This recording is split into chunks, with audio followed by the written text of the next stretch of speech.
Hello दोस्तों, आज हम करेंगे मैथ के महत्वपूर्ण प्रश्न को हल।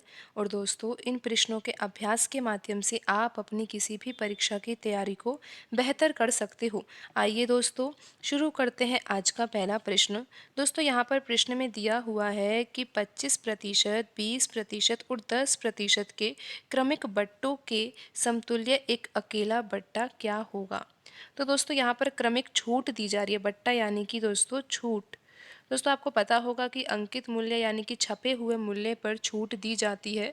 तो छूट देने के बाद मूल्य जो होता है वो कम हो जाता है। दोस्तों, अगर हम अंकित मूल्य 100 रुपये माने और अब यहाँ पर 3 छूट मिल रही है, लगातार 3 छूट मिल रही है। पहले कितनी छूट है? 25%, फिर उसके बाद 20% और फिर उसके बाद 10%।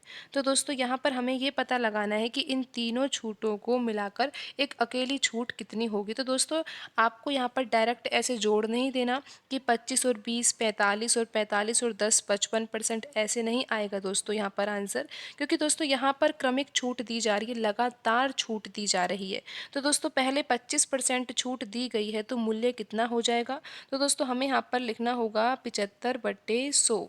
क्योंकि दोस्तों 100 में से 25 घटाएंगे तो 75 ही आएगा। और दोस्तों इसके बाद मिल रही है दूसरी छूट 20%। तो यहाँ पर हम लिखेंगे 100 में से 20 घटा के 80 और यहाँ पर 80/100। दोस्तों 10% की छूट मिल रही है उसके बाद, तो यहाँ पर लिखेंगे 100 में से 10 घटा के 90 और बट्टे में 100। दोस्तों हम यहाँ पर अब इसको हल करते हैं। तो दोस्तों 100 से 100 काटा जा सकता है।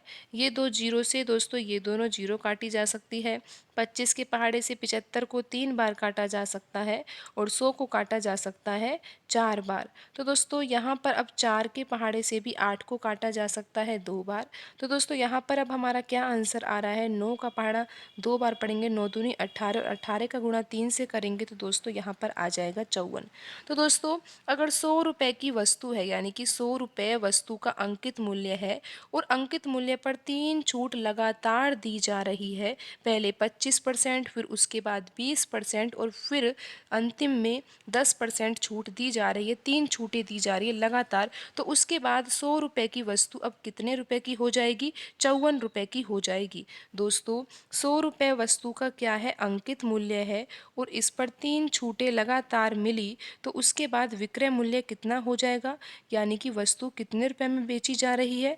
54 रुपये में बेची जा रही है। तो दोस्तों आप यहाँ पर देख ही सकते हो कि अब छूट कितनी आपको दिखाई दे रही है। दोस्तों 100 रुपये अंकित मूल्य है, 54 रुपये में वस्तु बेची गई है, तो यहाँ पर कितने की छूट दी गई है? 46 रुपये की छूट दी गई है। और दोस्तों आंसर जो है हमें प्रतिशत में निकालना है। तो दोस्तों यहाँ पर 46 छूट है और अंकित मूल्य कितना है? 100 रुपये है। तो दोस्तों बट्टे में लिखेंगे 100 और मल्टीप्लाई किससे करेंगे हम? 100 से ही। तो दोस्तों 100 से 100 कट जाएगा और आंसर तो क्या ही आ जाएगा दोस्तों? 46%। और वैसे भी दोस्तों आप यहाँ पर देख सकते हो अंकित मूल्य हमने 100 रुपये माना है, तो डायरेक्ट दोस्तों यहाँ पर जो छूट आ रही है वो प्रतिशत में ही आ रही है। 46% यहाँ पर एकल छूट होगी। दोस्तों यहाँ पर तीनों छूटों को जब क्रमिक दिया जाता है तो वस्तु का मूल्य 100 रुपये से कितना हो जाता है? 54 रुपये हो जाता है। तो यहाँ पर छूट कितनी है दोस्तों? 46% की छूट दी जा रही है। तो दोस्तों यहाँ पर जो आंसर होगा वो होगा 46%।